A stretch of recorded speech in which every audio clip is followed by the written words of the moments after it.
Bonjour tout le monde, j'espère que vous allez bien. Nous sommes actuellement mardi après-midi, c'est officiellement mon deuxième jour de vacances et j'étais sur le point de me poser avec un bon thé et un livre quand je me suis dit que ce serait le moment idéal pour faire une petite update lecture avec vous. Alors je vais commencer tout de suite par The Graveyard Book par Neil Gaiman que j'ai acheté il y a de ça 15 jours je crois et qui en français est L'étrange vie de Nobody Owens, qui raconte l'histoire d'un petit garçon qui est en fait pas un bébé mais un très jeune enfant quand un soir un homme rentre chez lui, s'introduit dans sa maison et tue ses parents et sa sœur, et lui il arrive à s'échapper sans vraiment se rendre compte qu'en fait il est en train de s'échapper. Il s'est juste réveillé au milieu de la nuit et en fait il est sorti de la maison, il est allé se balader et donc il a échappé à cet étrange homme qui était en train de tuer toute sa famille et il s'est retrouvé dans un cimetière. Il a été adopté par les fantômes du cimetière et il est élevé par ces fantômes. Donc le début du livre, je m'entends le dire et je me dis mon Dieu qu'est-ce que ça a l'air horrible, mais c'est écrit de telle manière que ça... L'horreur de ce qui est en train de se passer est quand même atténuée dans l'écriture et surtout ce qui est intéressant c'est toutes les aventures que ce jeune homme, Nobody, qui est surnommé Bud, va vivre dans ce cimetière, donc c'est vraiment super mignon. C'est un livre qui est normalement pour les enfants mais en fait que j'ai adoré lire, qui est parfait pour la période, qui est plein donc forcément de fantômes, de vampires, de... créature, un petit peu des ténèbres comme ça, qui est vraiment super agréable à lire. Et la fin, je me souviens d'avoir lu ce livre le soir, un soir où j'étais particulièrement fatiguée, je m'étais dit ah tu vas lire seulement un chapitre parce que jamais tu vas réussir à finir le livre, et en fait je suis arrivée à un passage qui était tellement palpitant que j'ai pas réussi à le poser et que je l'ai terminé d'une traite. Bref, j'ai trouvé que c'était vraiment super bien écrit, très agréable à lire et franchement pour la période je le recommande chaudement. Hier j'ai aussi fini de lire Educated par Tara Westover, qui est un roman autobiographique qui est en français il me semble une éducation et que j'ai franchement adoré, c'était vraiment super bien écrit. Alors Tara Westover c'est une jeune femme qui est américaine et qui a été élevée dans une famille de mormons, donc de base sa famille ne croit pas au monde moderne finalement, donc ils n'envoient pas leurs enfants à l'école, ils les élèvent à la maison, et encore si on peut dire élèves, ils leur apprennent à lire et à écrire quoi grosso modo. Ils vont jamais chez le docteur s'ils sont malades et pourtant il y a des choses qui se passent dans sa famille et on se dit mais mon Dieu, allez voir un médecin. Et ils sont persuadés que la fin du monde est proche, que le monde tel qu'on le connaît va être détruit, qu'il faut absolument faire des provisions de nourriture et d'essence pour pouvoir survivre. Donc c'est l'atmosphère dans laquelle Tara est élevée, et pour couronner le tout, elle a aussi un frère abusif.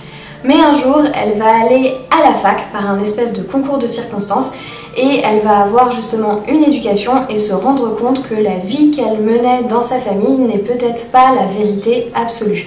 J'ai trouvé que c'était hyper bien écrit, hyper instructif, et franchement la vie qu'a menée Tara, je me demande comment elle a fait pour survivre et pour s'en sortir. Il est magnifique ce livre et je vous le recommande chaudement. Alors attention, il y a quand même des passages qui sont assez difficiles, mais vraiment la lecture en vaut le coup.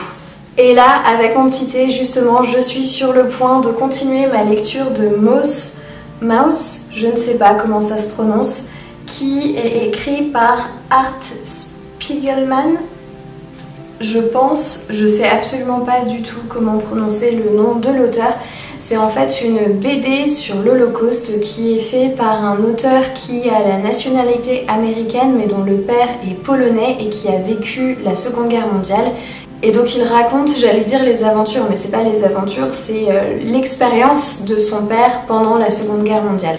C'est une collègue qui m'a prêté cette BD, j'ai lu pour le moment que les premiers chapitres, tout est fait en noir et blanc et toutes les différentes nationalités, les différentes ethnies dans cette BD sont représentées par des animaux différents, donc par différentes races d'animaux. Et les juifs ici sont des souris. J'imagine que la symbolique en fait elle est très forte, tout simplement parce qu'on chassait les juifs. Alors je trouve que c'est vraiment hyper intéressant la manière dont c'est dessiné. Forcément c'est très sombre vu que tout est fait en noir et blanc. Alors jusqu'ici je dirais pas que c'est la meilleure BD que j'ai lue, mais ça reste super intéressant et je suis quand même curieuse de lire la suite.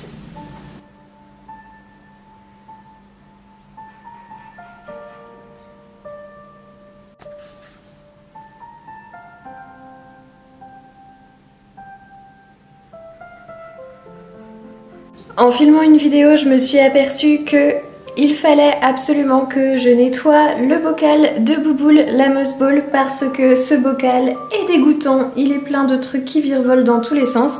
En fait, comme elle est posée sur le haut du placard de la cuisine qui est juste derrière moi, je la vois assez peu et comme j'ai pas besoin de l'arroser forcément puisqu'elle vit dans ce bocal d'eau, bah des fois je l'oublie et normalement je suis censée changer l'eau quand même assez régulièrement et là ça fait longtemps que je l'ai pas fait et du coup effectivement on voit qu'il y a des parties du bocal qui sont bien dégoûtantes. Donc je vais nettoyer ça maintenant pour lui redonner un espace de vie un petit peu plus propre.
Coucou tout le monde, on est actuellement samedi matin et je ne sais vraiment pas où est passée la semaine. C'est passé super vite cette semaine mais bon j'ai pris plein de temps pour moi donc c'était super agréable.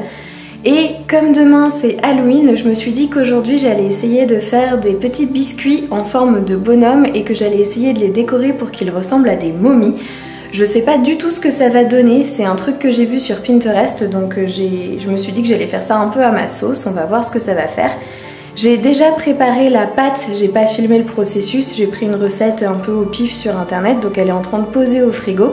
Je vais bientôt la sortir pour commencer à découper les petits bonhommes et à les faire cuire. Et je vais les amener ce week-end chez mes beaux-parents parce que je retourne dans ma belle famille pour voir mon chéri et puis mes beaux-parents aussi. Et je vais aussi emmener Pipin avec moi, comme ça il pourra aller un petit peu dans le jardin, ça lui fera des vacances à lui aussi. Donc une fois que j'aurai fini de faire ma petite recette et de préparer toutes les affaires, eh bien je serai sur le chemin pour rentrer à la maison. Donc du coup je vais terminer le vlog sur les images des cookies et je vous souhaite à tous et à toutes un très joyeux Halloween!